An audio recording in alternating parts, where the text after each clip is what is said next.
that want to pretend like they was going to help me and waste my time. The same thing I did to Natalie. I said words, and I posted it up for the world to know I was telling the truth.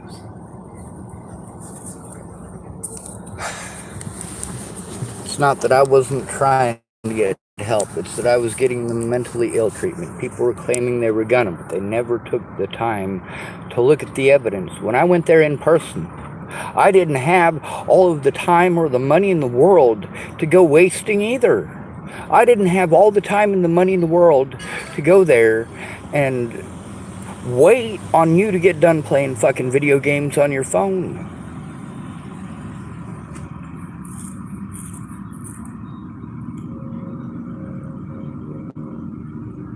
I gave Peaches and Raji a computer, hoping that they might be able to use it to fucking help me.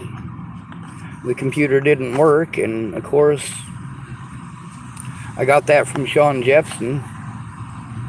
He could verify he gave me that computer, and you know, it's not that it doesn't work. It's older than dirt, and it needed some work, and I don't know how to do the work.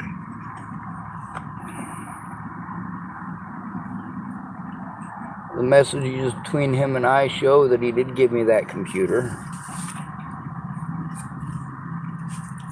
Miss Peaches didn't know how to do any of that internet stuff, according to her. Well, she sure as hell has figured out how to since. She wasn't motivated to do that until she was mad at me because I told the truth. And then she started trying. Oh yeah.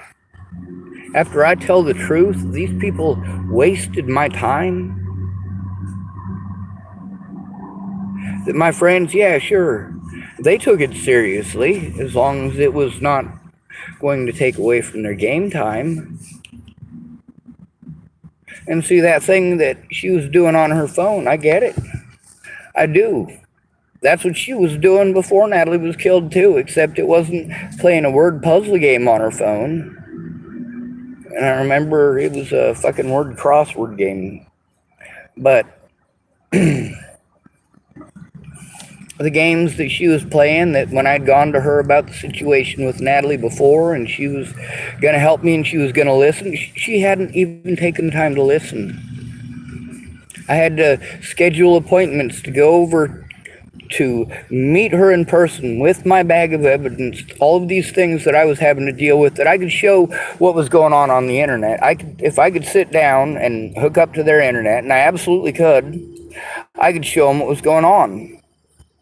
But then I have to wait for Miss Peaches to make time. And she says, all right, we'll do it after my kids are in bed. And kids go to bed, and the first thing she's doing is smoking some pot, maybe drinking a couple of beers, and playing Diablo 3.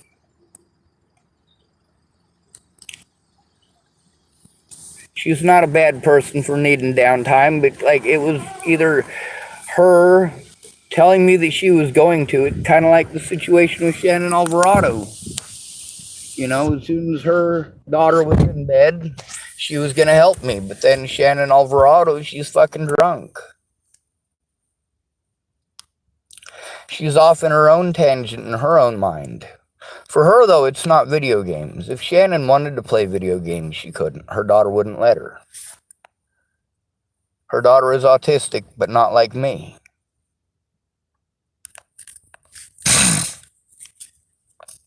Like me, her daughter has no voice.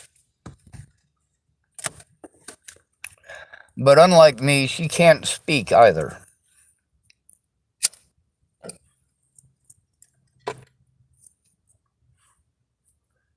I don't believe that Shannon Alvarado would assault her daughter in a million years.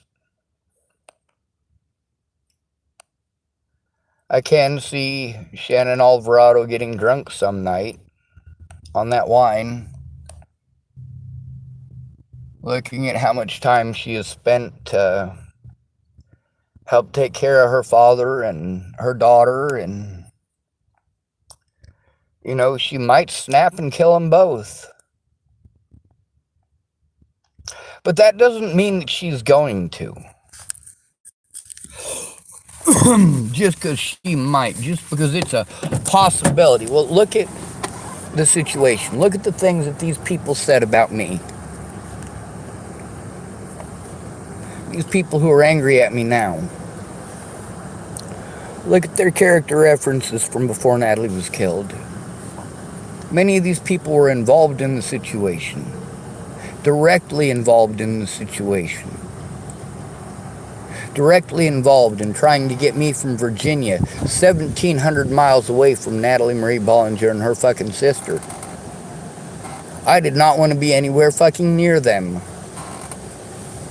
The evidence doesn't show me going to them and trying to stalk them. The evidence shows that I was trying to get help, stopping it, because driving 1,700 miles away did not fucking do the trick. When girls lie about you and misrepresent the situation and do it intentionally, and you are fucking harmed over it, yes, it's against the fucking law, but they're making me try to go to civil court, and they're denying me the right to go to civil court because I'm quote-unquote mentally ill and I must be a liar, and I need help with processing the evidence to take each and every one of these fucking people to court, and I'm told that I gotta travel. I have to spend all the money to travel all these places because I can't get help doing it on the fucking internet.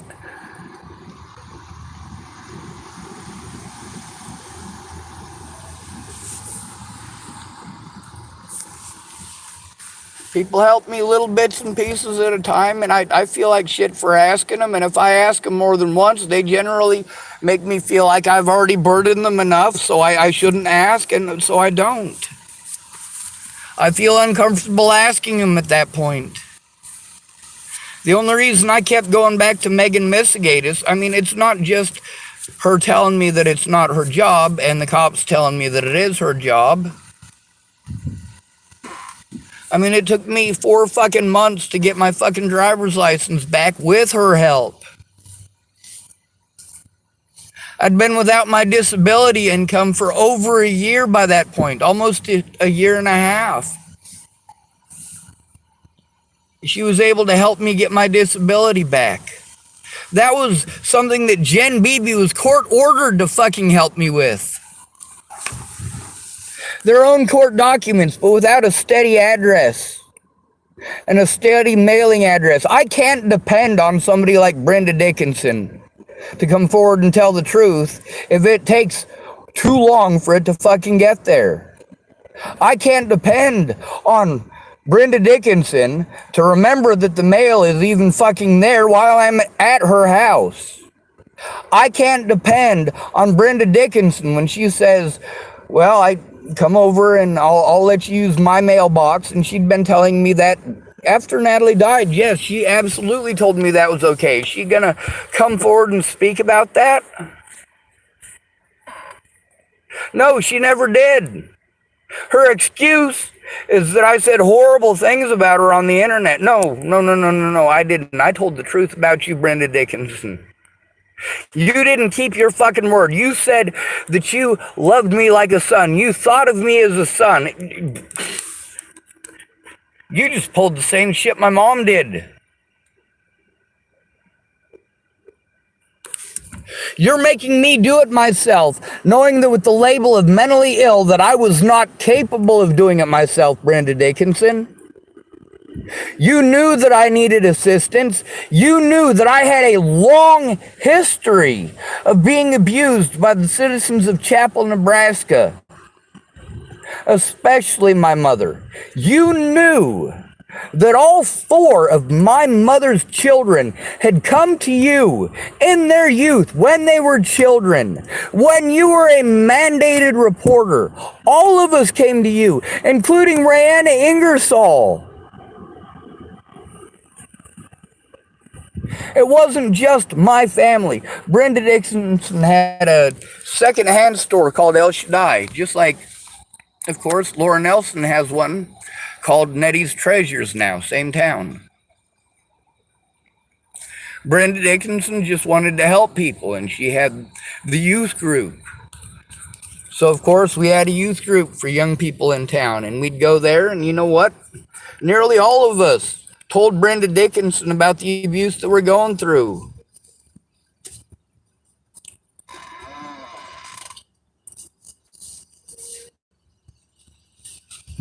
I mean, we'd been going to Brenda Dickinson since we were kids. If I'd have known the mandated reporter laws as a kid, I'd have been pissed off at Brenda.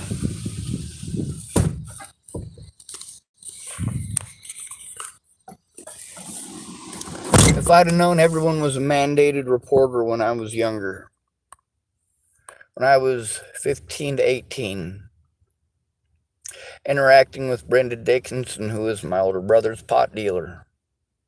How did I meet Lana and Amanda Ingline? They were my little brother's pot dealers. How did I become friends with Brenda Dickinson? I bought pot from her. How did I become friends with Lana and Amanda Ingline? I bought pot from them. How did I meet Miss Jerry? She was over there fucking smoking pot with me and Lana and Amanda Ingline. That's how I met Jerry. We were a bunch of potheads. And we were good to each other. Miss Jerry needed help, and we fucking helped her out. And then Lana needed help, and we helped her out. They took a lot of fucking advantage of me. Not so much Miss Jerry. Miss Jerry was always very grateful and very kind and very sweet and very helpful. Miss Jerry at that point in her life and in mine was not... She was extremely grateful for everything that I did, and I was extremely grateful for everything that she did. I made sure there was milk and cereal in the house every day. We ate a lot of milk and cereal. They even tried to give me a cool sounding cowboy name. The Cereal Kid. Brenda Dickinson, she thought that she was inventive when she come up with that name too. Oh, it's the Cereal Kid. No, I love eating cereal. I do it differently too. I eat it out of a cup. The thing is, there are certain people that never should have been involved in this process, and certain people that were essential. You know, Miss Jerry was essential. I needed Miss Jerry's help. In specific. Lana Ingline, her personality and mine clashed too much for anything positive to come of that. Miss Jerry is not a controlling and domineering person. Lana absolutely is. She will absolutely bully the situation into what she fucking wants. Every time. Miss Jerry is scared shitless to not do what Lana wants. Lana treats Miss Jerry's boyfriends like shit and is constantly talking trash. Lana can't keep a fucking boyfriend. She doesn't have a boyfriend for a reason. She's never had a boyfriend as long as I've known her. She's had a few toys, but no boyfriends. Dudes just, Her personality fucking sucks. She's full of herself, she's in love with herself, and she will fucking snap at you and berate you and treat you like shit just because you don't fucking agree with her or give her what she wants right fucking now.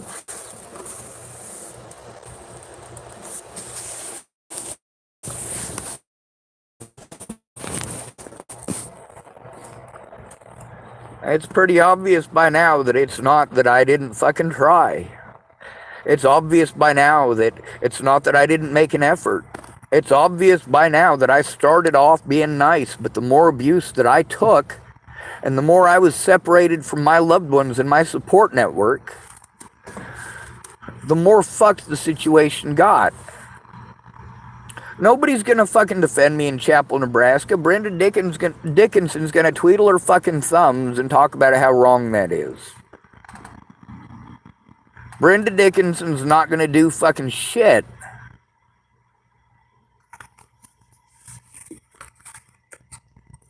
She'll talk a big game, though. It was nice of her to have those youth groups. It was nice of her to have that second-hand store. It was nice that she had access to marijuana in Chapel, Nebraska.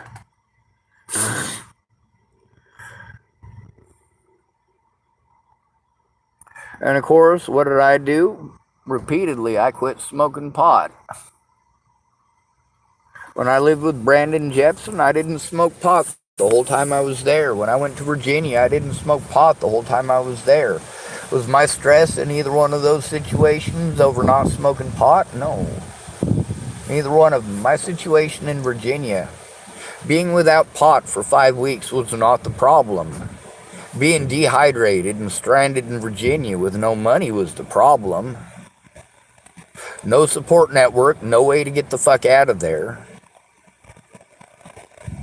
Alicia quit her job 10 minutes after hooking up that phone that used to be Natalie's that she gave me for my birthday, the one that started all this fucking issue to begin with. All I needed was help. My hospital paperwork, when I was supposedly taken to jail and arrested, no, I was taken to the fucking hospital. They didn't send me to a nuthatch. They listened to my story. I'm sane enough that they believed it. It was the fucking truth. Of course they let me fucking go. And no, Natalie had not said not to contact her. She'd said she would talk to me on Monday. Now, that was still a few days away. I needed to fucking get some help.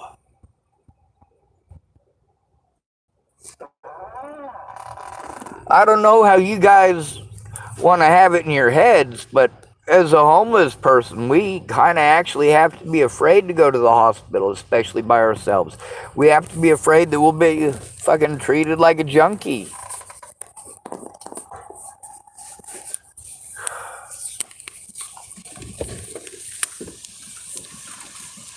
Now, the fact that that phone was busted, like, how am I supposed to fucking... How's that even gonna work? You know, my flip phone, sure, it was a flip phone, and it couldn't do all the fancy shit that I didn't know how to do anyway on the fucking new smartphone. Nobody showed me how to do that stuff. I had to go to Alicia Bollinger's boyfriend at fucking Starbucks to help me with that, and one of his co-workers was actually the one that was able to actually get it up and running so that I even had the MapQuest. And of course, Natalie and Alicia, they're insisting I gotta have this MapQuest thing on my phone. You know, I did what they asked me to do. I did what they told me to do. Where did I get Natalie and Alicia's mom's address? From Natalie and fucking Alicia. Why did I go to Natalie and Alicia's house? Because I was fucking asked to, because I was invited, and I didn't do that every time. Alicia Bollinger kept inviting me to her house, like, you know, you should come over, and I'd say, well, fucking Natalie says that your mom won't like me. She won't understand.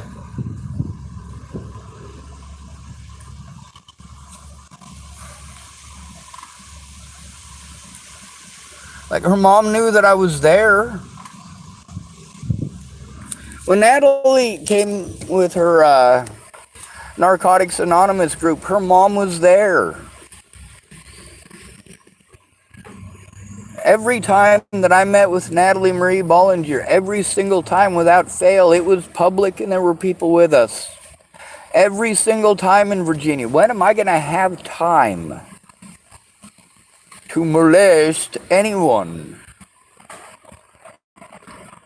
She claimed that I molested her. No, she claimed that I stalked her. And you can see that during that period of time, while she's claiming that I stalked her, she's calling me and telling me that she loves me and that she wants to talk to me. She is pretty fucking insistent about this. She is insistent that we go out for my birthday. I've already told you that she was on opiates and that she was in a lot of fucking pain. Like, I felt bad about even being there at that point because she was in that much pain, and she was insisting that we go out for my birthday. Now, she didn't want to go out somewhere, and I didn't want to go out somewhere. Neither one of us wanted to be in a fucking vehicle. I'd been in my vehicle for longer than a couple of weeks, because I'd been on the road as well. I'd been on the road to go see her, turned around halfway to go rescue Jamie and the boy, and then turned around again. I mean, that's a lot of driving. Chapel, Nebraska to the middle of Missouri, from the middle of Missouri all the way up to Rapid City, South Dakota, from Rapid City, South Dakota back down to Chapel, Nebraska, so I could try to recoup at least some money and actually make the trip again.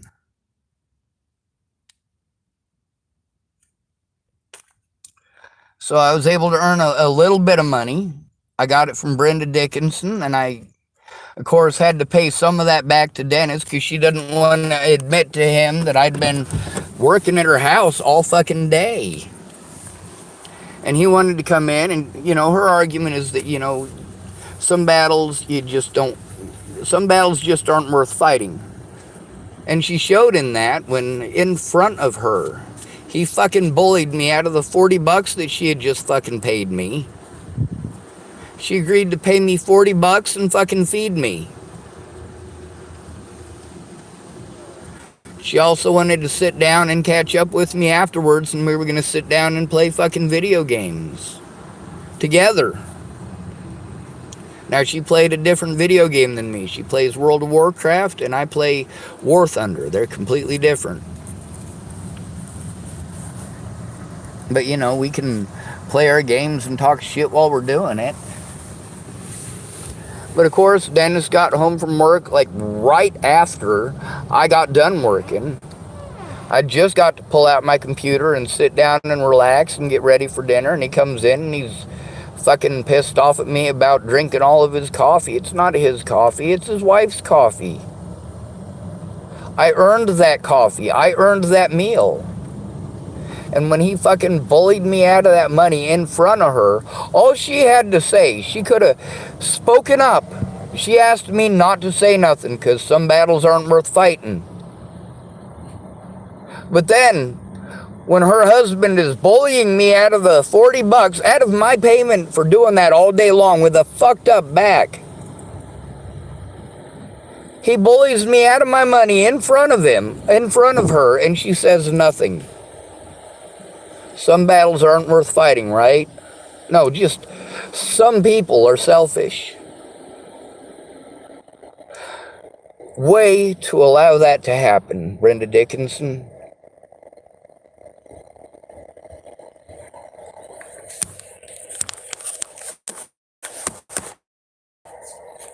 How long had I been going to you for help about that? Before I had to speak up on fucking Facebook and YouTube about the full truth. You didn't have to tell everybody the full truth. You didn't have to tell people that you were a fucking pot dealer in Chapel, Nebraska to little kids. And is that a rude statement to make? Yeah, because that insinuates you were selling it to like 5-year-olds and you weren't. The first time Brenda Dickinson ever sold me pot, it wasn't even Brenda, it was her husband Dennis. And I was 15.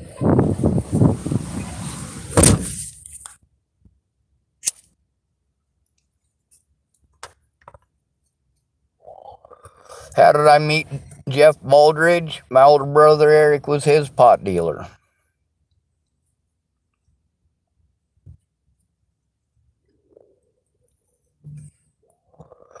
Jeff didn't want to hang out with me when I was a kid. He didn't hang out with me until I was an adult. I knew who he was. I'd talked to him a few times. I saw him in church. I knew who he was. He wasn't a complete stranger. I mean, I could walk outside my house at any point in time and see him out there in his wheelchair working in the yard. From any room in the fucking house, almost, there was a window pointing that direction. Except for the living room / dining room. And the pantry. There was not a window in the pantry that faced his house.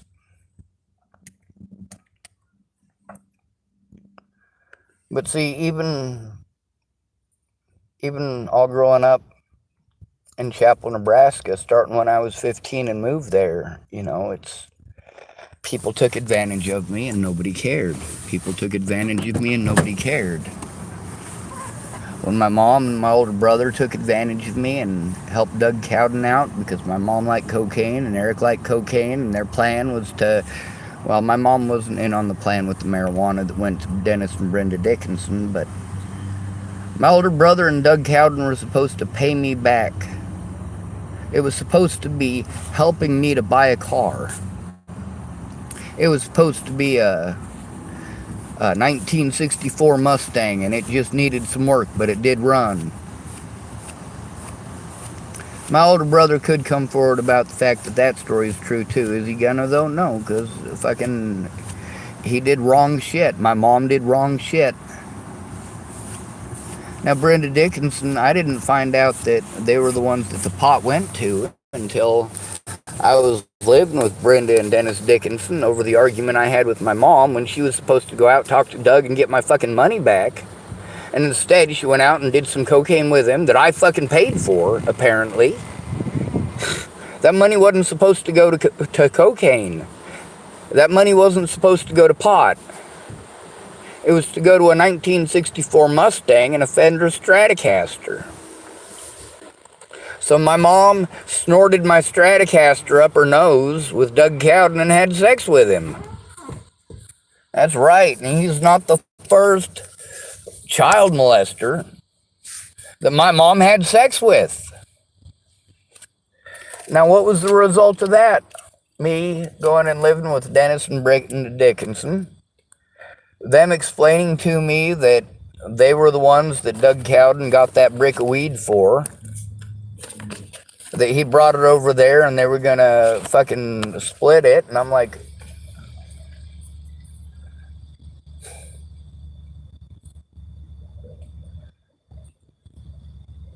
he stole my money to buy that. Brenda Dickinson at that point, obviously she's not going to admit to the scenario to the police. That would be incriminating towards her. Just like her admitting that she paid me that money and that meal as part of an agreement for doing the work for the day. No, she just let that happen. She let it happen.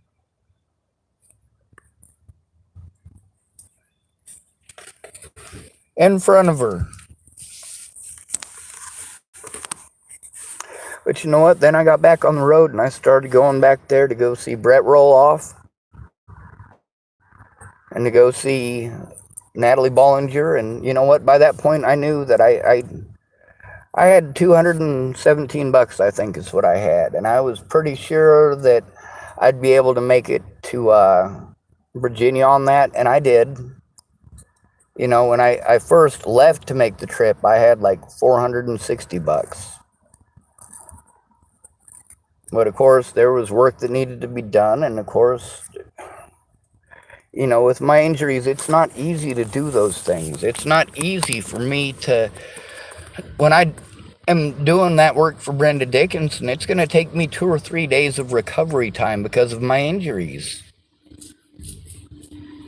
So, I mean, we're talking about 4 days of my life that I have to try to cover with that $40 before I'll be able to actually work again. If it doesn't take longer, it might only take 1 or 2 days, depending on how much I overexert myself. But Brenda Dickinson, having rheumatoid arthritis, can't do these things for herself. For her, being allergic to the dust and having problems with breathing because of it, she can't do the dusting in her own house, so she had me do it, and I wasn't the only one. Jeremy Elliott's mom, the alcoholic, Lori, she was dusting the house too and coming over to visit, and of course she was providing pot to fucking everybody. Hell, she was still providing pot to people like Brian Daly after Natalie was fucking killed. And Brian Daly, what's he in trouble for? Rape.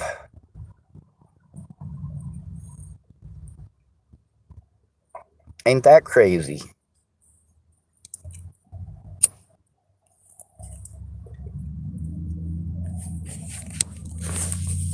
It's not that I wasn't trying to get help, it's that nobody actually would help the way that the lawyers told me that I needed help. Nobody. They're telling me all of these places that you guys want to wonder, why did I fucking call any of these places to begin with? Why did I get a hold of any of these places before Natalie was killed if I was stalking her? If it was about me not taking no for an answer, if it was about Natalie Bollinger's vagina and me being after her vagina, why would I be trying to contact law enforcement about the situation? Why would I be telling Natalie, give them my number? Why would I be asking Natalie Bollinger to call off the dogs instead of saying, where are you and who are you hanging out with?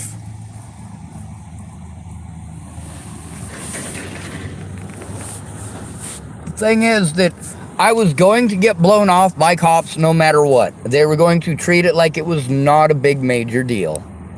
Just like Brenda Dickinson treated like it was not a big major deal.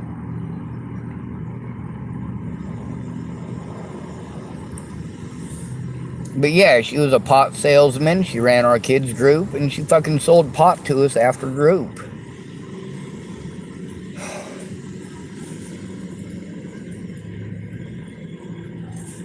And I don't know who she sold it to and who she didn't. You think my older brother is going to admit that he was a fucking pot dealer in Chapel, Nebraska with Brenda and Dennis Dickinson? You think he'll verify that even though it's the truth?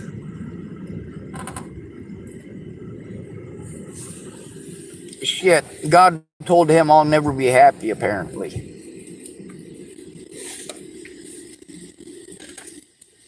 Now, of course, what we got going on right now with Marcia Estrada and with, God, what's her name? Megan Misgatis. In my text messages, in my messages to them, where both of them get to see it. So if either one of them wants to play stupid, well, both of them are in it. Both of them have access to look at those messages and have seen those messages. So, yeah, they can't pretend anymore. They can't pretend that I didn't tell them about that firearm, or that I'm trying to get it turned in, or that I needed her to call me, or to call with me, obviously from the very beginning. She admits that she told me it wouldn't work from the very start and that it didn't work. Well, she didn't try for how many months? What was their excuses? Law enforcement, it's not their fault. What's her excuse? It's not her fault. It's nobody's fault.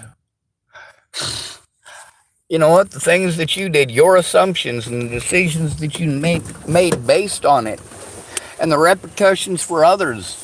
The reason that you're a mandated reporter is because those repercussions for others are well documented throughout American history.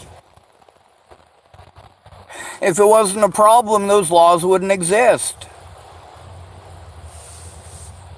If there wasn't a problem with agencies covering their own butts and helping out their employees with getting away with shit because they don't want to get fucking sued, we wouldn't have these mandated guidelines that these guys are supposed to follow and didn't. They were able to deny me that by calling me mentally ill when I tried to show evidence, and then magically I'm not mentally ill when it comes to sentencing. They can deny me the right to show any evidence or to turn in my predators by calling me mentally ill, and then I'm magically not mentally ill when I have to make decisions for myself based on... You guys should look at my options at that point. Before I broke the law, look at my options at that point. I've got dozens of people who are saying that they're going to help me. They're not helping me to turn in the crimes, just like people didn't help me to turn them in beforehand. They just let it happen. No matter how many times I told them, I need someone with me in person to help me with this. In person. Nobody wanted to understand. Their pot was more important. Their drinking was more important. Their arguing was more important. Them assuming they were right Whereas before, they would have listened a bit. But now, of course, that they know I'm autistic, I must be fucking retarded, and they treat me that way. You can see how I was treated. The difference of night and day in how I was treated when people found out I was autistic.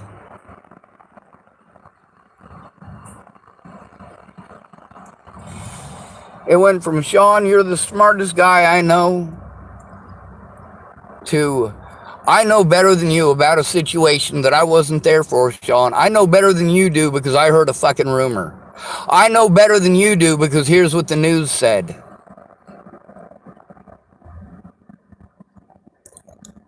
You ever wonder why there's a lack of convictions on me? You ever wonder that? The places that got convictions had to steal evidence, and I had to be afraid that I wouldn't be allowed to show that evidence or gain access to that evidence, and that I was going to get railroaded in court dates that I was not allowed to go to, and that's exactly what happened. When I pled guilty to crimes that I didn't commit or things that I was literally forced to do, I was tortured into those things. I was literally, physically and psychologically and financially tortured into committing those crimes to begin with. Yes, they held a gun to my head. Yes, Tim Beeson held a gun to my head before Natalie was dead by literally threatening to kill me and my family. And he was not the first. I didn't have the ability to fucking record that. I got lucky that he messaged me in Facebook Messenger. So it wasn't just calls anymore.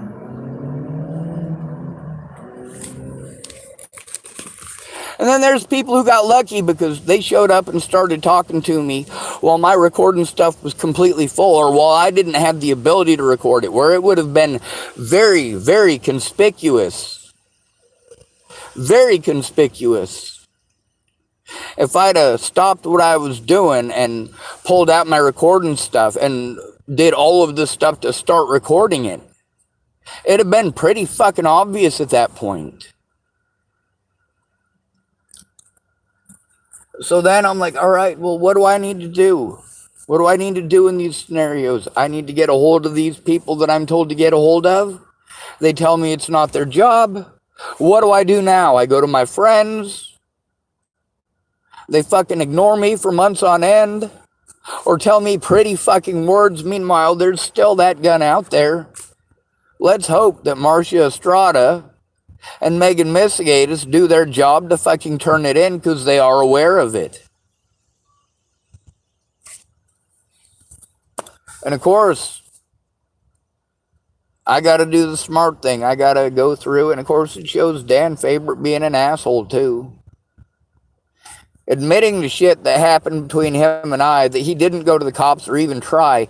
Admitting to the shit with Layla Johnson, but he never tried to turn it into the cops.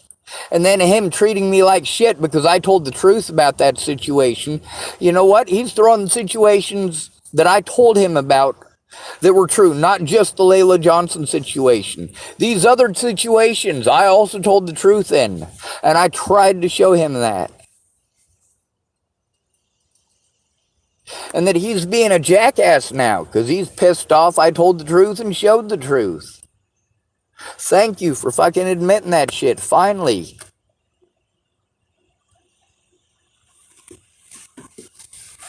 And of course, Megan Misigatis and Marcia Estrada, they both get to see how he is treating me. They both get to see that he is literally admitting to the things that I told them I was being treated like I was crazy for, that these things actually happened, that Dan Favorite does exist, Layla Johnson does exist, they actually exist, they're real people, the events did happen. They're getting verification from witnesses that these situations did happen. Verification, communication with that witness themselves that verifies those things happened. They're also getting to see that that witness is literally treating me like I am the bad guy because they didn't do the right thing. They're getting to see that the things that the police said about me, that I needed their help showing the truth about Dan Fabert and Layla Johnson, that I needed help showing the evidence that I had to deal with a bunch of fucking crazy people. Evidence that I tried to go to the cops, that people had said they were going to go in with me and they twiddled their fucking thumbs. While these very same officers that I'm supposed to go to and I have to go to alone are the very same officers that are slandering me and helping to spread this fucking stuff about me being fucking crazy to this day.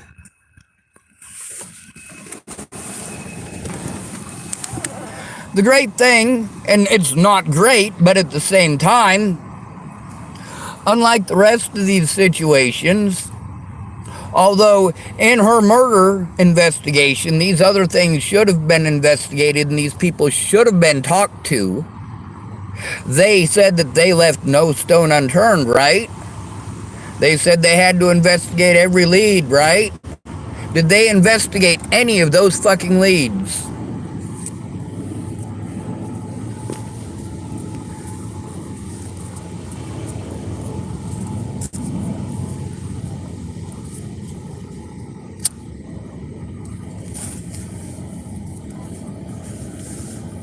People coordinated across the entire state of Colorado to threaten, harass, and intimidate anybody who helped me in person. The people that weren't too cowardly were too fucked up on drugs to be afraid of a goddamn thing.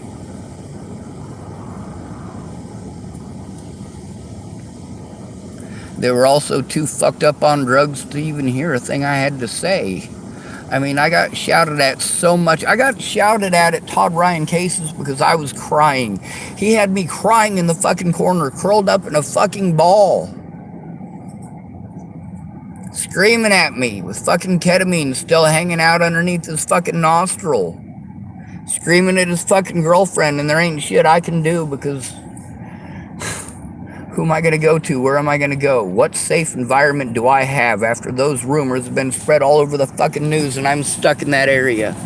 Especially after the assault by Will and Lolatai. That made it so I couldn't leave the state of Colorado for my own safety. They pressed false charges on me and destroyed their body camera evidence so they could try to frame me for a fucking murder I didn't commit. So they could gain access in Boulder County. They wanted to make up for JonBenet fucking Ramsey. So all this stuff that I had literally given to Detective Peterson, did he admit that I took a DNA test there? Did he admit that I gave him my computer? Yes, he admitted that I gave him my computer. I also gave him my phone. They gave the phone back. They didn't look at any of the fucking evidence that I told was on there. I explained to him what was on that phone. I explained to them that I was the fucking victim between me and Natalie. At that point, like, as the situation stood and as they painted it out to be, Natalie Bollinger was still alive.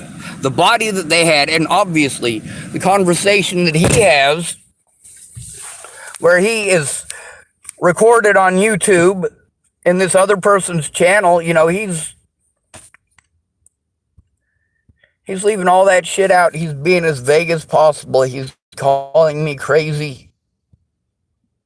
He obviously, everybody cares about looks. He even wants to bring up looks. Anybody can bring up looks. But then when I say something about the fact that it's about how we look, that is the primary thing that you're judging us off of. Looks, age, and gender, and how we look.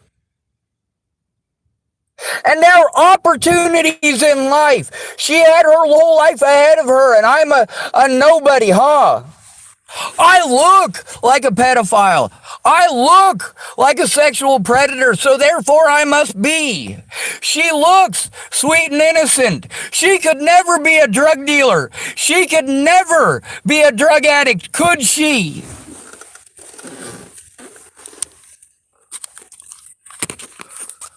What did I say that was slander? I want to see what it is that I said that Natalie Marie Bollinger claimed it was slander so much that she was willing to go out of her way to discredit me by calling me mentally ill and claiming that I'm slandering her.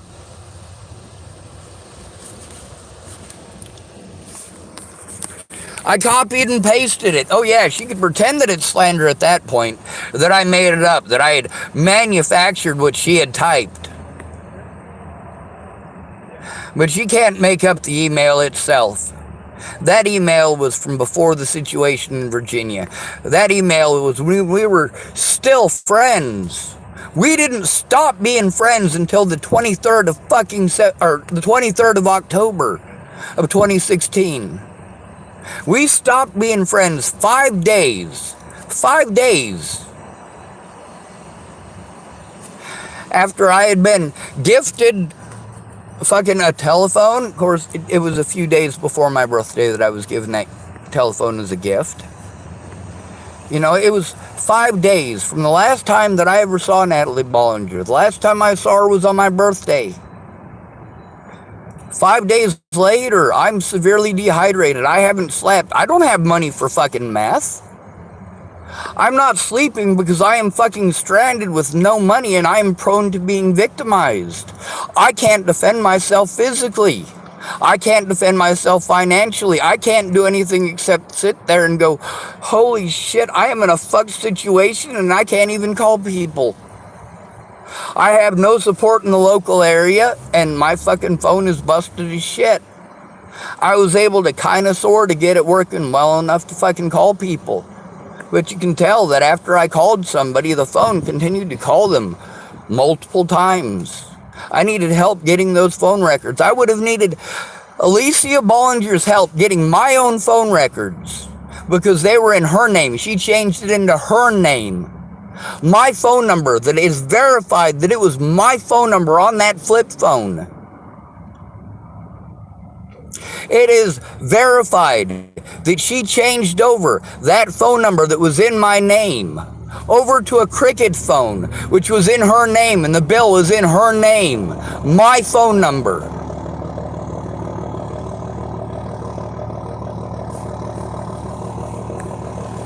It's in her records that she did those things. Do you do those things for someone who is stalking you? And how did that good deed affect me? Yeah, she fucking meant well. But when that thing was too incredibly fucked up to even function, how did she treat me? That was her gift. Her gift to me for my birthday was her sister's busted phone. The evidence, if anybody bothered to try to fucking collect it, if any of these cops bothered to look into it, they'd realize it's all fucking lies. But they didn't want to. They wanted to help my predators get away with it because poor them. Poor Natalie's family, poor sweet innocent Natalie who could never do anything wrong. No, she fucking asked Joseph Michael Lopez to blow her fucking head off for a reason. She tried to frame me for it to make her fucking family happy. Well, it didn't fucking work. You know why? Because they actually did a fucking autopsy on her goddamn body.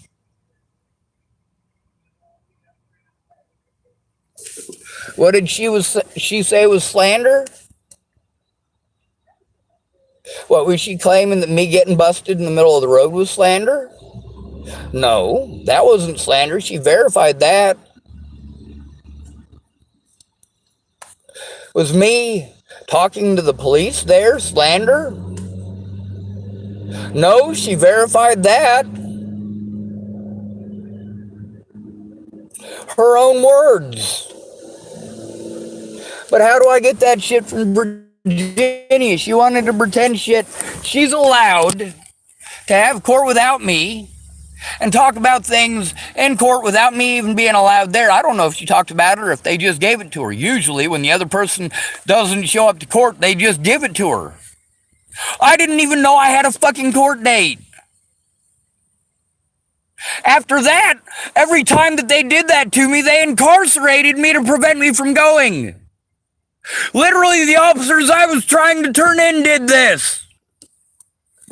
They kept on fucking assaulting me for trying to turn them in. Officer Burke, who was supposed to investigate Natalie's fucking case in Broomfield, who was supposed to call me. This is according to Amanda Jonas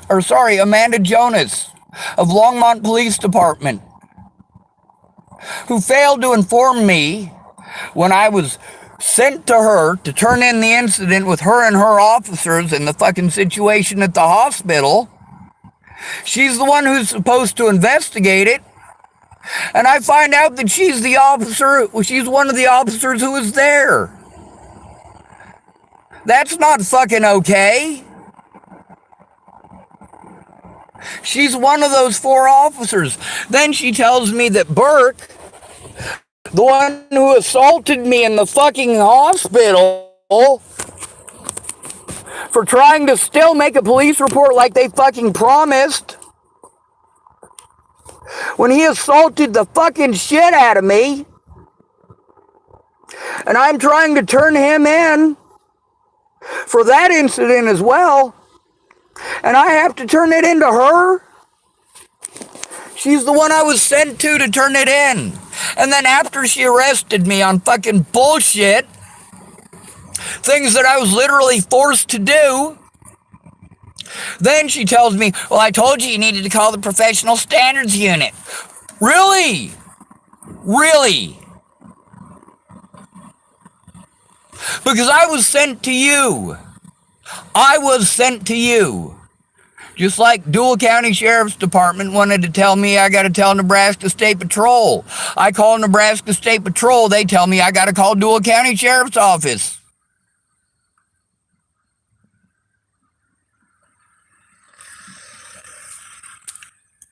Meg Missigatis has already admitted absolutely that these things that I tried to do with her, we absolutely did try. When, though? Eventually, that's right.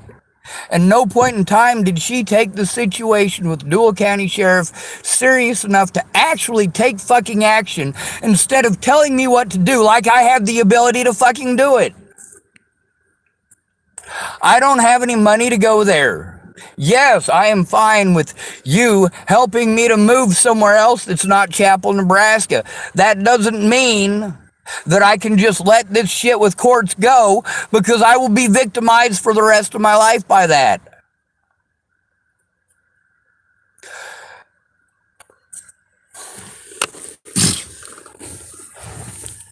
When that fucking guy, the detective in Natalie's case, wants to bitch about how somebody come up to him and harassed him while he was on vacation about Natalie Marie Bollinger, and his face isn't the one that's on every single one of these fucking YouTube and fucking web sleuth groups. It's not his name and fucking face that's all over that shit. Yes, it's in there, but they're not making him out to be the person he actually is. They're making me out to be a fucking villain who didn't try to fucking do the right thing every step of the way. He does this whole, we really wanted to talk to him. No, I had to make multiple calls. After I found out Natalie was missing, I had to make multiple calls to multiple people in multiple jurisdictions in order to find out who it even needed to go to. I had to call that Broomfield number that turned out to be a general number. I didn't even know the name of the fucking officer who called me. And Miss Peaches on my YouTube channel verified that. Why didn't she fucking come forward in public? Why didn't she come forward to the fucking cops about that?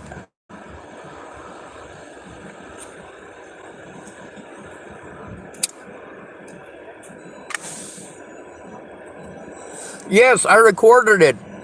After all of that shit happened, yes, I recorded it. I had to show that the cops fucking not only lied about me, but also lied about other people trying to help me, and about the situations with those people that prevented them from helping me, and that includes situations like with Marcia Estrada. and situations with her family. That includes situations like with Penny Cooper. The reason I'm bringing these up, these are recent situations. Obviously, they didn't happen before Natalie died. Obviously, all of these people that I'm mentioning right now didn't come on board until far afterwards, after many other people had made the same assumptions and the same stupid decisions that they had.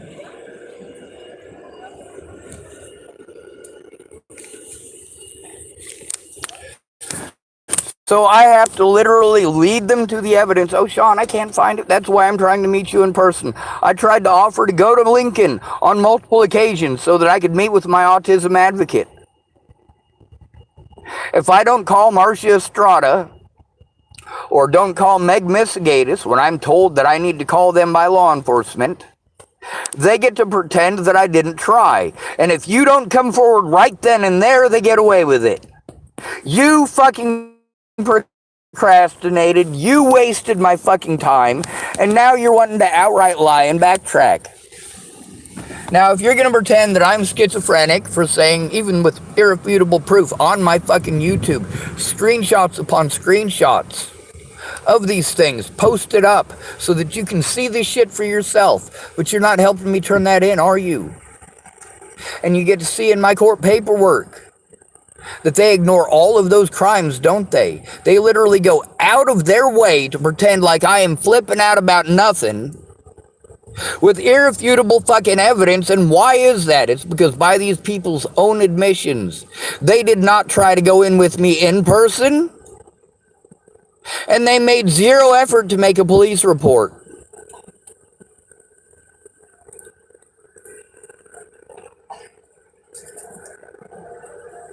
When they claim that they helped me to turn that in, did they help me to go in person for my safety? Did they make any effort to do that? No, they didn't. Me being told by the cops that it's not their fault that Meg's not doing her job. Me being told by Amanda DeMette that it's not their fault that Meg Misigatis won't do her job. It's recorded all over my fucking YouTube. Meg Misigatis, obviously, people go through and they listen to my videos and they send her the ones that have her fucking name in it. Well, at least the ones where I talk about the fucked up shit that she did. Are they going to send her the ones where I talk about the efforts that she made? You want to claim that I'm slandering you when I say you didn't make an effort? No, you didn't make an effort to do the only thing that you were supposed to do, was to help me turn it in.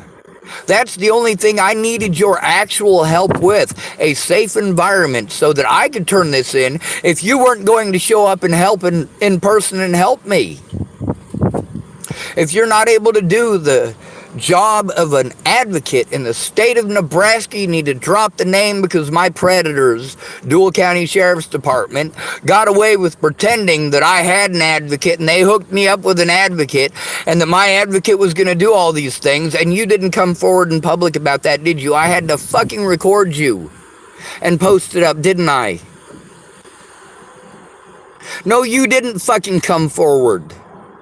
You realized I was telling the truth, and you get into a shit ton of fucking trouble, and you started fucking backtracking. You admit that I sent you all that evidence, and then you claim you didn't look at it. You know what? You say that the only person that can piece all that together is me. No, that's not true. There's time and date stamps on them. You can look at them and you can see that there's actual fucking threats against my life. And I had to do a lot of work to try to get all of those screenshots and to get all of that stuff sent to you through the emails that have repeatedly given me issue after issue. I had to do all of that extra work because I couldn't see you in person. All of that extra work. And you want to throw it in my face what you did? No, don't throw it in my face what you did. Tell the American fucking public. Because I got treated like a liar for saying it. If it's a lie when I fucking repeat it, then it was a lie when the cops wrote it in my paperwork. Yes, you can still fucking come forward now.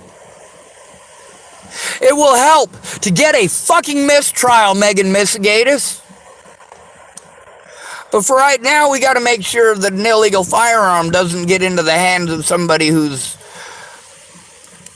possibly delusional and holds some grudges against some particular people that I happen to know. Now, on the one hand, I don't have to worry that I'm going to get blamed for the actual shootings if this happens, because I'm all the way here in Oregon. I'm not going to be blamed for pulling the trigger, but you for goddamn sure are going to be in a lot of fucking trouble.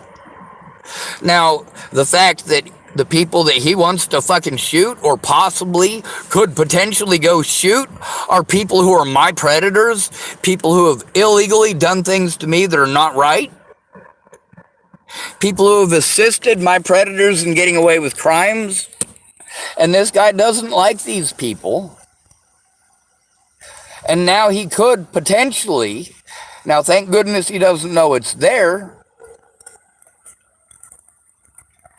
but if he finds it, what's to stop him from going shooting his ex and her dad? What is to stop him from going fucking postal on them? If he finds that, it's got the firearm itself. It's got ammunition loaded in the fucking magazines. It's got extended high capacity, 30 round, 5.56 NATO round cartridges in these things. These are armor piercing for anything that law enforcement is wearing. If law enforcement responds to him going and trying to kill his ex-wife and her father, law enforcement in Chapel, Nebraska is going to stand zero chance in hell of their body fucking equipment stopping that fucking round from going through their fucking body, and there's no guarantee that that man will not aim for their fucking head. Their body fucking armor isn't going to do shit if he decides that he's going to shoot them in the head, because they respond. Meanwhile, if there's a standoff with that firearm because he's fucking having a delusion, and he's recorded having delusions on my fucking YouTube channel, and you're gonna not take this seriously. I mean, seriously, what is it, like 5 or 6 days that I came forward about this shit fucking openly? Always, I came to somebody first. I always went to somebody to try to get help turning it in before I went public. That was the truth before Natalie was killed. That has been the truth since. In some of those situations, like with Sally Treon's kids, you know, I am going to feel horrible for the rest of my life, because I was too afraid at that point, after the assaults, after everybody doing the things that they were doing and threatening people's lives and threatening people's families, threatening to throw them out into the cold. What did Selena Not Afraid die of? She fucking froze to death because she was thrown out into the cold in sub-zero temperatures. What would have happened if Candace Bondurant and her daughters got thrown out into the January sub-zero temperatures? They would have died of exposure.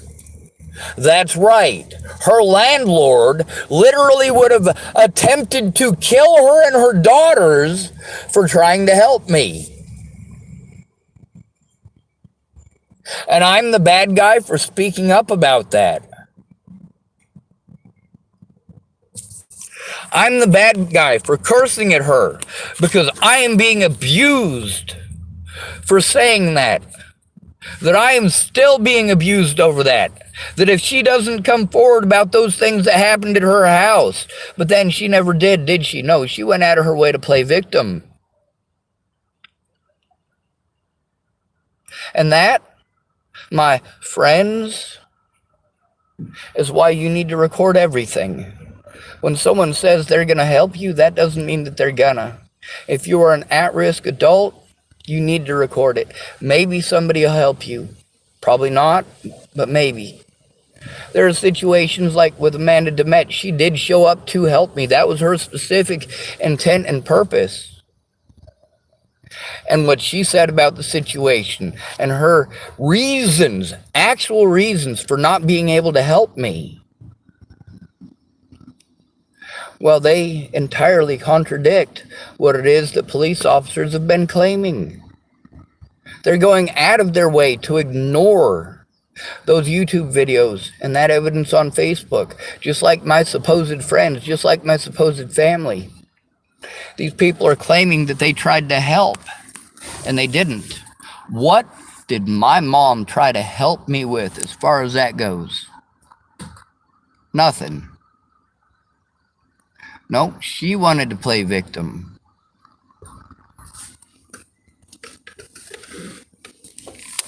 Just like when I was in high school and she did that shit with Doug Cowden.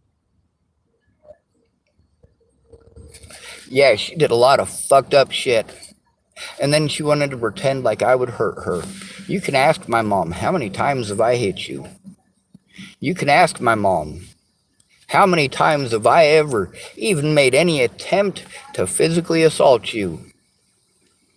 When Scott assaulted me, did I fight back? Absolutely not.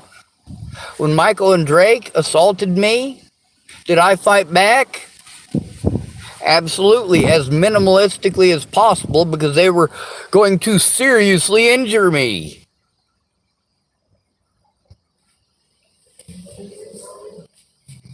That was when I was still healthy and I grew up in the system. I know how to fight. My little brother knows how to take a beating from his dad. He doesn't know how to fight. Michael Scott Wade, when he got injured assaulting me, he assaulted me over and over and over and over again. He just kept on hitting me. Mom said I could come over to the house while I was at Brenda and Dennis Dickinson's. This is after the situation with her fucking cocaine fiasco.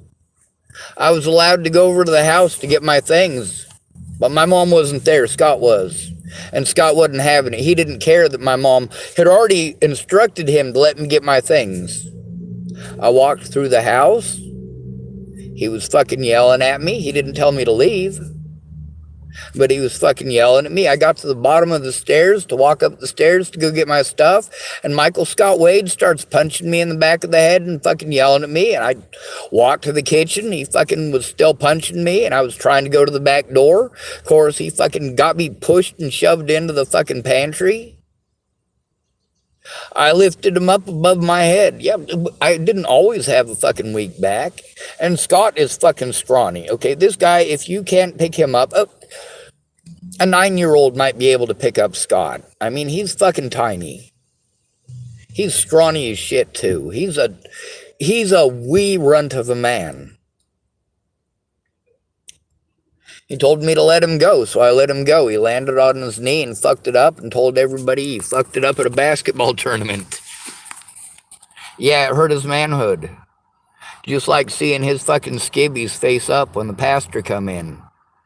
The pastor of the Assembly of God come to the house and Scott's underwear are face up.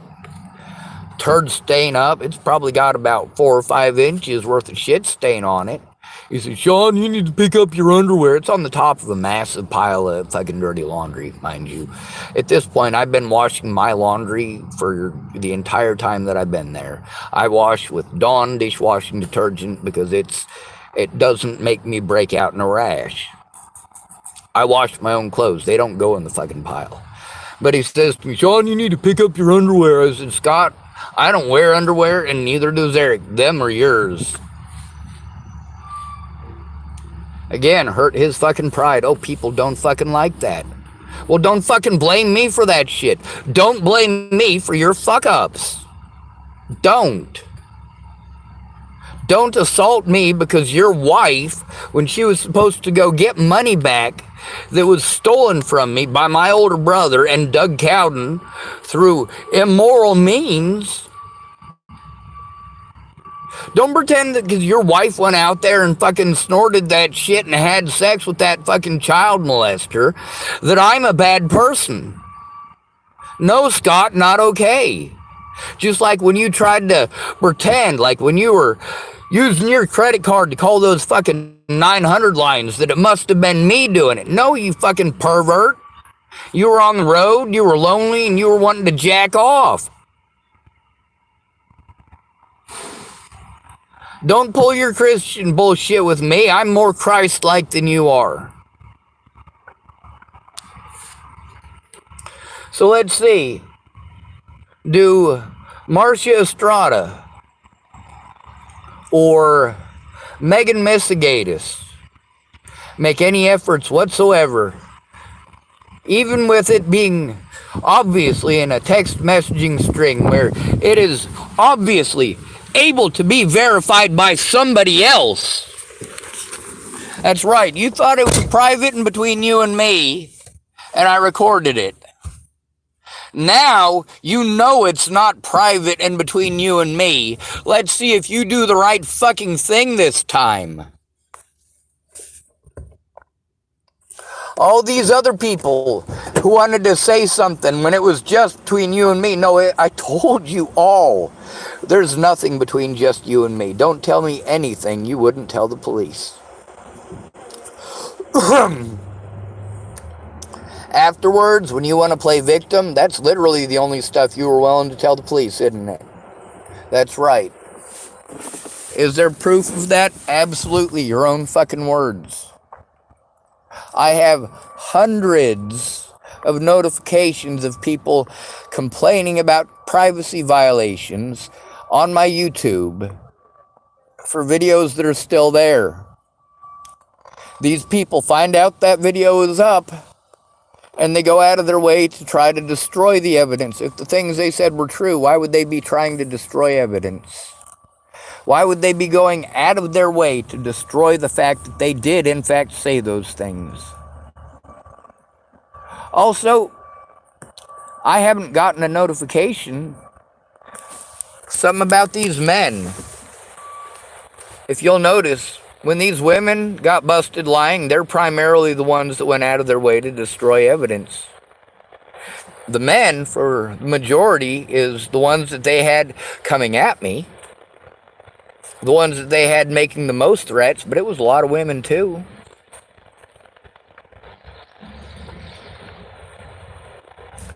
It's not like I didn't post it up. It's that you didn't look. You wanted to believe what you heard on Rob Gavigan's shit.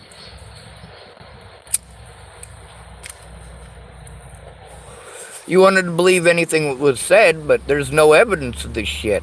The stuff that there is evidence of, or supposed evidence of, in most of these situations, is called cherry-picked. It's called framing. It's going out of your way to take it out of context, and out of the context that it's in, and the context these people were well aware of. Now, I verified these communication issues with other people. I verified them with Mandy Hughes, and with Mandy Singer, and with Natalie Bollinger, and Alicia Bollinger, and Maddie Boa themselves in our text messages, and in our Facebook messages. We were friends. Now, the problem is that when you're in the system, and they're telling people that you're trying to tell on officers, and they're friends with the mental health workers that you got to talk to, and these mental health care workers are talking to you inside of the jails, you don't have the ability to record it. When they want to pretend that the reason that they broke the law, the reason that they had you put on suicide watch when you were trying to turn in your bullies, the reason that they did that is because you were delusional, because you said Natalie Bollinger and you were friends. We were, by her own words. Literally, her own words in that last final post said, we used to be friends. We were.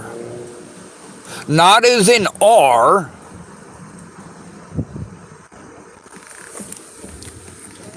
She stopped being my friend. I never stopped being hers.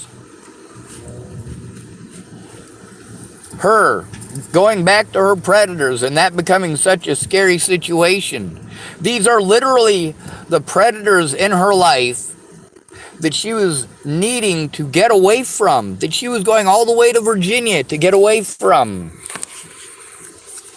And these people are getting a hold of me and threatening to kill me and my family. And she's already told me how psycho these people are. And her ex-stepmother, after Natalie disappeared, Danica Garner, verified that. I already had verification from Miss Shelley's voice on the day that we went to, what was that place? The Pagoda and the Chinese restaurant. That was also while I was in Virginia in 2016, supposedly stalking Natalie and Alicia. They absolutely couldn't wait to take me there. And that whole time they're telling me they love me, they love me, they love me. They want to do this, they want to do that. They're sorry, they're sorry. Tim Beeson's doing that. Well, they didn't say Tim Beeson. She was saying her ex-boyfriend was holding a fucking gun to his head and shit like that. Like, he was the one that couldn't take fucking no for an answer, and I'm the one who's getting treated like he couldn't take no for an answer. He's getting treated like he was the fucking good guy who was trying to help this poor girl with some fucking crazy stalker who couldn't take no for an answer. No, this is her ex-boyfriend who couldn't take no for an answer, and he's fucking stalking me and threatening to kill my friends and family. Calling me crazy. Calling me a fucking druggie. Calling me a chimo.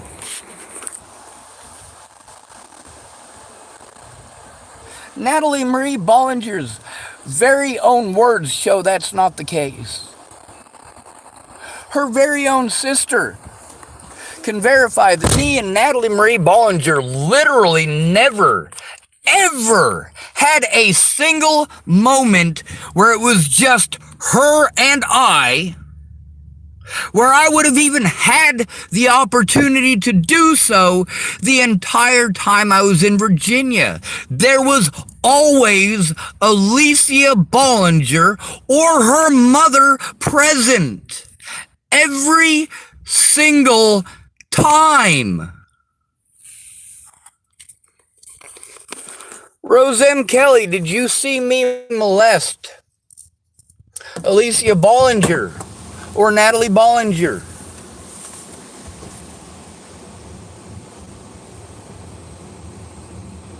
Come on now. You wanted to play like I threatened to kill you. You wanted to go out of your way to threaten, harass, and intimidate me repeatedly and your friends after your daughter disappeared. I tried to get help from you. I let you know straight up that I was a developmentally disabled adult who was being harmed over slander that did not happen, and you can verify, and Alicia Bollinger can verify, did not happen. Did I threaten to kill you guys, or was I stuck in the road? I want you to show me proof that I was stalking Natalie Bollinger in Virginia. You can't do it. I want you to show proof that I had threatened to kill anyone at all in between that situation in Virginia and after Natalie Marie Bollinger was killed and Ted Bollinger was pulling the shit that he was pulling. You show me one shred of evidence in any of that. Even one threat against someone's life. Even one message where I told somebody that I would kill them and her family. One threat where I said that I would kill her friends.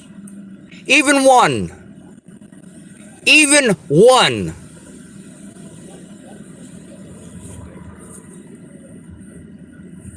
You guys are harming me over slander.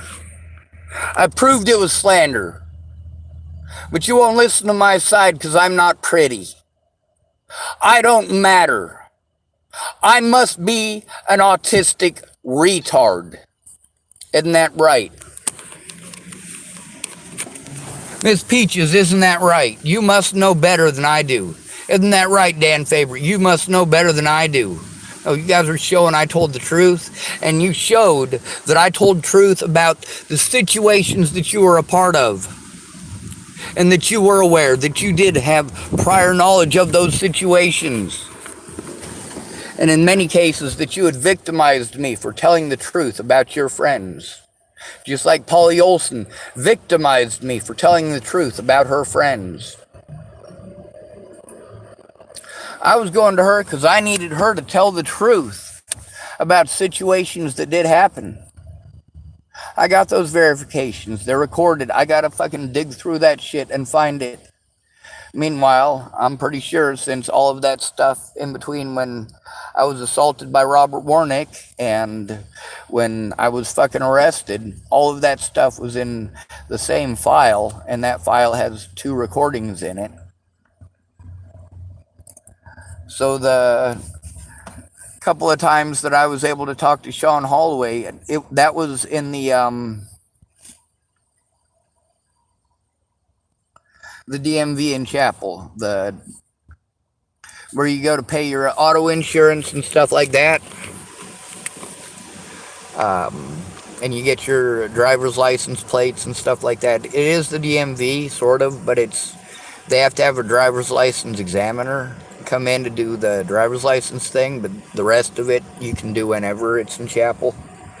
And while I was in there taking care of that stuff, I got to see Sean Holloway, and I had already recorded talking to Polly Olson just before I had gone across the hall to go take care of that stuff. That's where I was sent. Always nobody's job. If I have to go to my predator's friends who hold the positions, I'm supposed to go talk to them in. Joan Hansen is their friend. I got to go talk to her to turn them in. Polly Olson is their friend. I got to go talk to her to turn them in.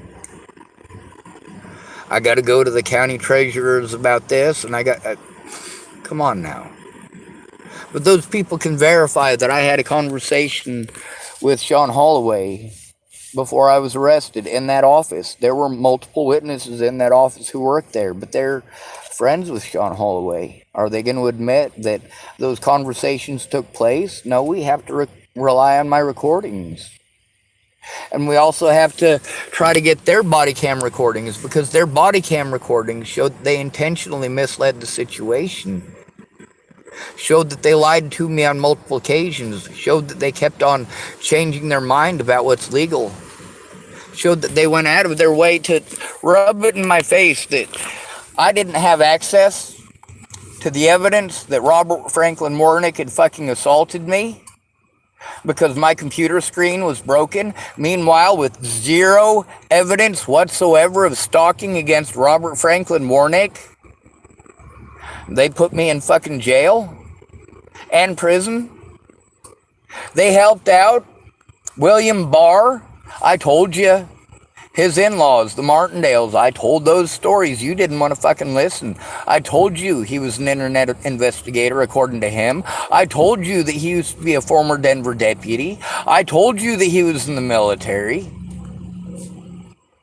And there he was wanting to talk about how, with his situation in Iraq, or Afghanistan, how when he came home after murdering all those people, that he went and turned to God.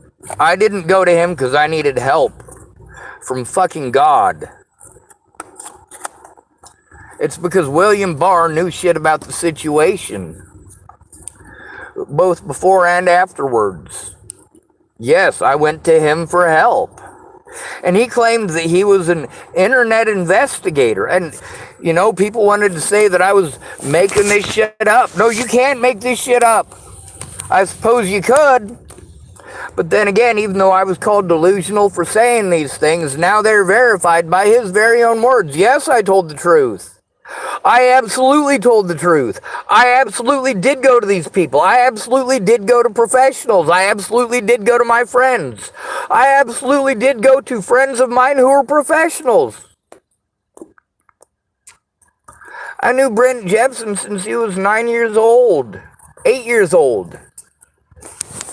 He's a cop now, has been for years. He's in his 30s. Yeah, I fucking cut trees with him and his grandpa for years. No, I wasn't the one that cut those trees. I was the lumper. I did the heavy lifting and the heavy carrying, and had the light-hearted jokes.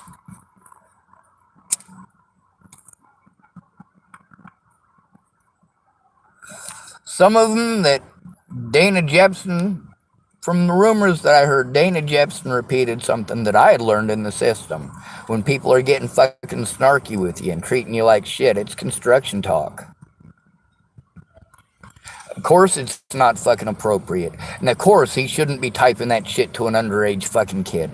Of course he shouldn't. And I'm not making excuses for him having a temporary lapse in judgment like that.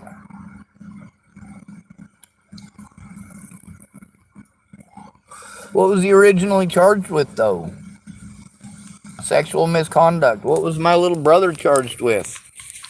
Sexual assault against, fuck, what was it? Well, it was a sexual assault. And it was against his own stepdaughter. It wasn't his own daughter. It was his stepdaughter. But that doesn't make it okay, does it? Now let's talk about incest in the Midwest. Rural communities have a higher rate of incest. You have a slower or a lower selection of people to breed with. And some of those families have been there for years. Some of those relatives move to another town and have kids. The next generation, those kids move into the town that their grandparents were from. Some of them, they didn't even know that their grandparents were from there because they were broken homes. Then next thing you know, they're having friggin' babies with their cousin. And then that's not even counting the intentional incest. You know, people raping their daughters. People doing things that are horrible, horrible things to their own children. Like Mark Richmond.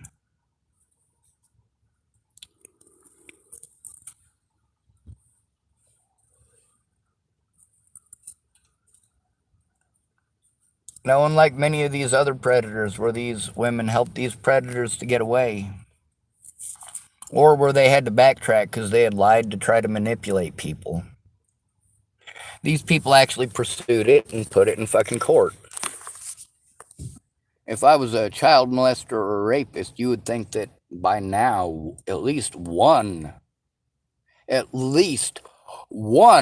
victim would come forward. It's been 6 years of me being victimized over this, and still to this day, not one female has come forward to say, Sean Schwartz molested me. Not one female has come forward to say, Sean Schwartz raped me. Not one. But a lot of these people who helped my predators get away and took part in the threats, harassment, and stalking and trying to push me to suicide, sure the hell want to play victim afterwards, don't they? People who are literally telling me to go fucking kill myself. People who claim that they were going to help me after Natalie died. Let me give you an example of Lexi Woods. She told me to go fucking kill myself. So did John Hickson. She verified that Jonathan Hickson also told her to go fucking kill herself. This is a drug dealer in Boulder County. Jonathan Hickson.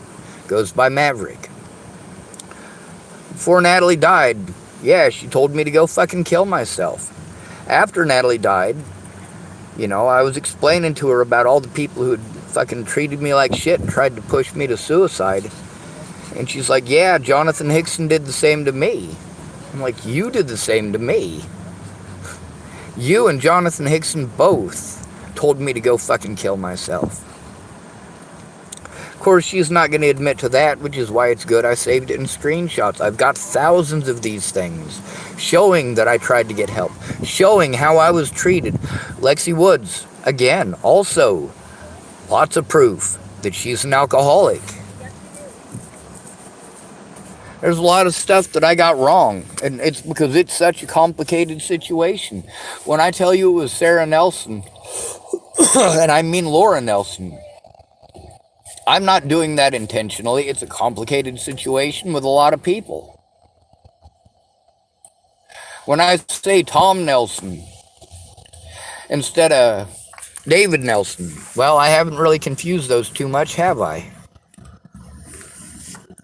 Now, these males, Zach Richmond, after the conversation with he had, unlike the females who try to have that stuff destroyed, most of these guys, they don't ask me to take it down. They don't. Matter of fact, they might listen to it, realize how fucked up they were, and maybe do something about it. Probably not, though. But unlike the majority of the women in that situation, these men aren't trying to destroy that evidence. Not Zach Richmond, anyway. Not Dallas Richmond, anyway. And they already know it's not going to work. They're dudes. They know better. Nobody fucking cares. Well, they do now. Guys, now that you fucking hate me, all sorts of people will help you out. All sorts of fucking bridges have opened. But again, there's the fact that you admitted that people were harassing you for helping me. The people in town were telling you not to help me. Now, cite your sources. Are you fucking lying and slandering me? Or are you going to cite your sources in fucking court? Are you going to make up lies, or are you going to cite your sources in court? Who told you these things? Who harassed you about these things? That is harassment.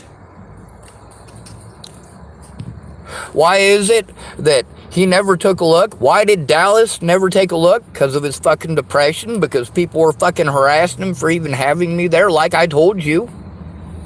This includes the sheriff. That is fucking recorded. That's right. People warned you not to help me. They convinced you not to help me. Your actions show this. That the reason that you didn't look at that stuff wasn't just your depression. It's because you were being harassed.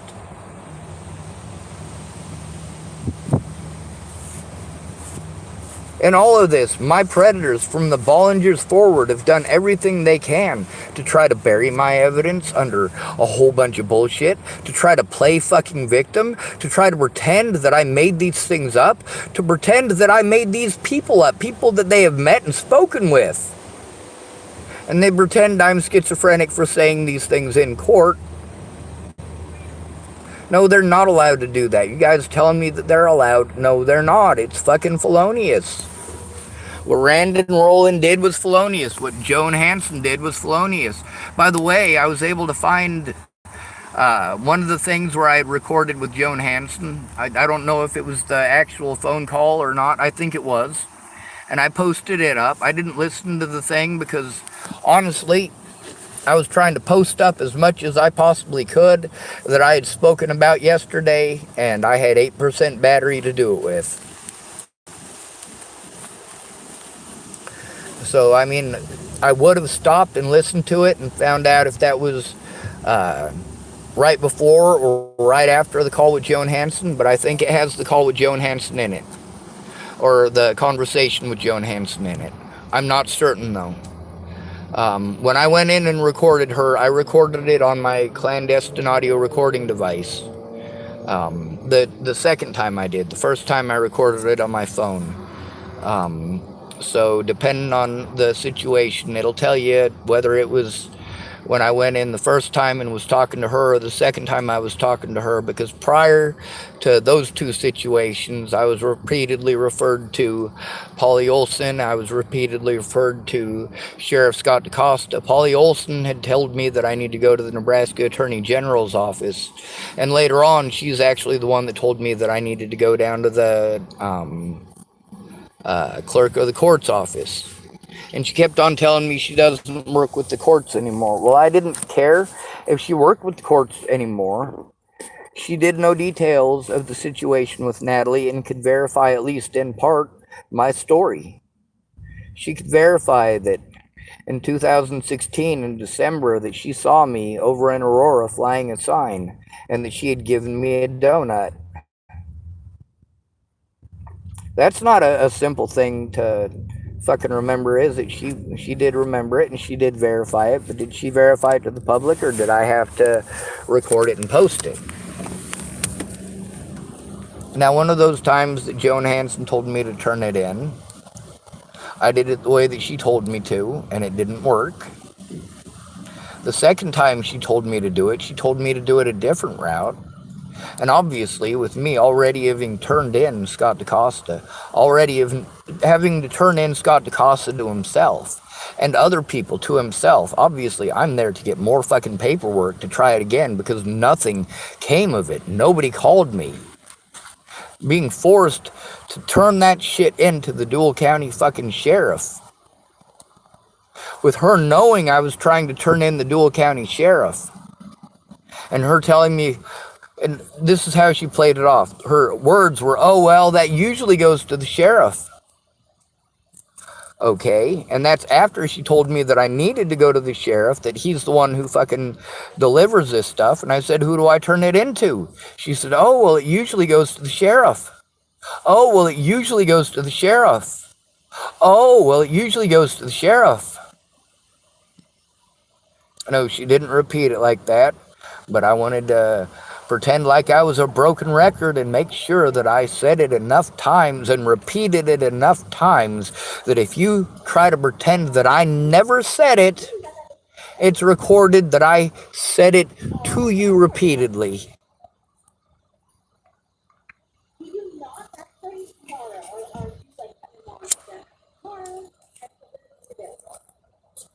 Even these professionals, including Sean Holloway, and not just him, but Marcia Estrada, verified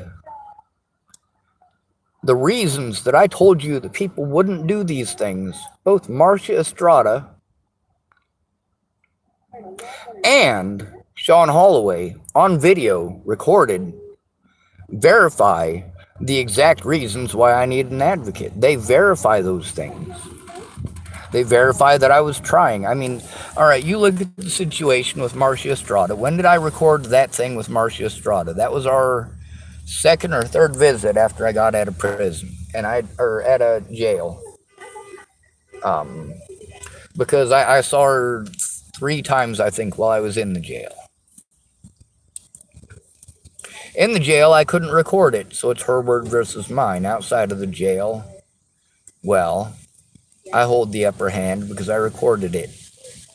With Megan Misigatis, with her wanting to play fucking victim and play stupid, well, now she's going to have to play herself. Well, she wants to pretend like I'm saying she's a bad person over this cancer brain thing.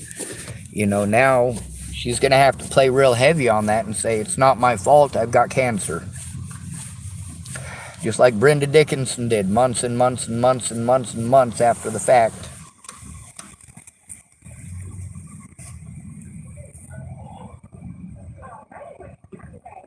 Although she didn't have cancer, she just almost died around the same time that Natalie did. But she didn't keep her word that she made after Natalie died. So when she's using the fact that she almost died around the same time that Natalie did, and then after the fact, you know, she's telling me that she's going to help me. And then later on, when I've told the truth about her, she's going to tell me that the reason that she didn't keep her word that she gave after that incident, the reason that she didn't keep her word is because she almost died. So you literally just changed the timeline there. Like you made it, you tell me that you almost died around in December of 2017. You tell me you almost died then. And that's the reason you didn't do anything then, and that you'll come forward now. And then you're going to pretend that, what? Because I spoke up in, November? November of the very next year?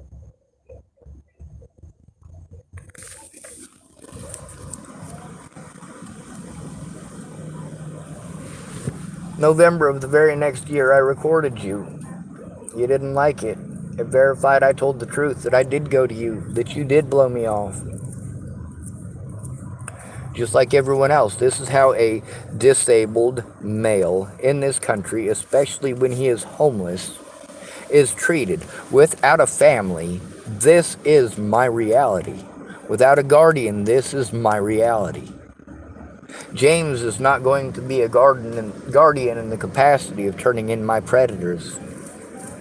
He's going to be a guardian in the capacity of putting me in an assisted living facility where I can get the assistance taking care of myself that I need, and my predators can stop pretending like I would hurt them.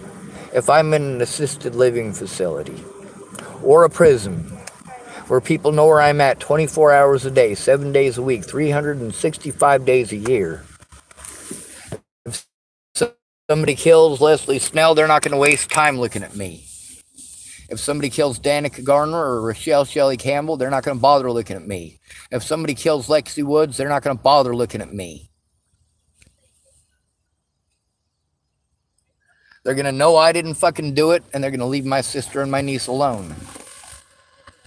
You guys want to pretend I'm a bad person because there were repercussions for you.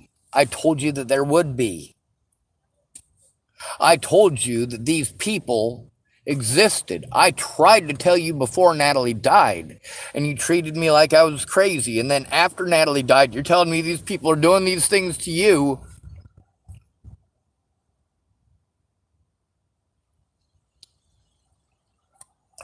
But I'm still treated like I'm crazy for saying they were happening to me too. And you're not the ones whose faces are all over it.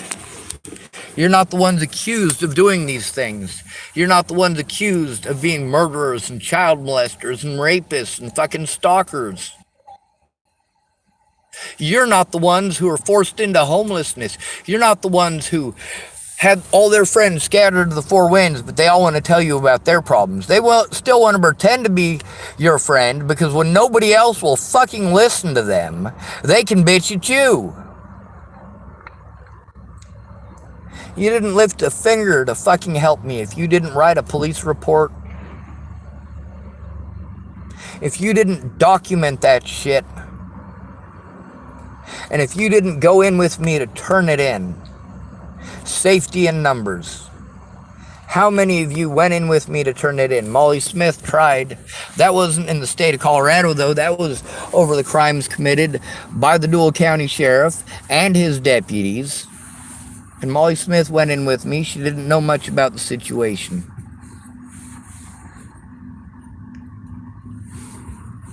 At least I got to show the stuff with Ted Bollinger that Jordan Anderson hadn't taken seriously at my grandma's funeral.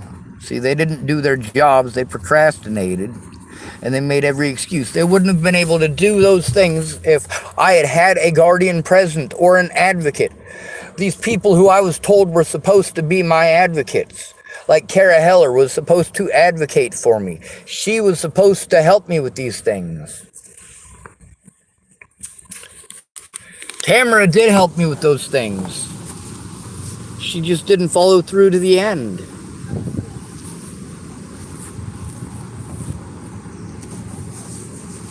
These people are mad that I told the truth about them. They didn't give a shit what happened to me, but they're mad that their reputations are tarnished because I told the truth. No, you fucking lied to me. You did immoral shit. You don't get to play that fucking card. I don't have the ability to fucking show this shit. I don't have the fucking ability, the time, the fucking energy. I don't have the mental capacity. I don't have the education. I am doing my best. When I send something and it doesn't go to the cops, they can't see it, but I can forward it from the cop to somebody like Mandy Hughes who verifies they can see it. Why is it she can see me, she can see the evidence when I forward it, but he can't see the evidence?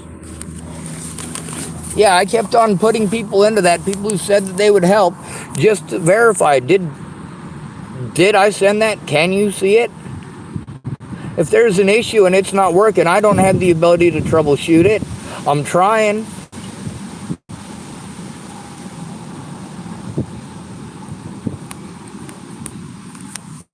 I wonder if Clint Snell would ever admit that I went to him for fucking help with this electronic shit.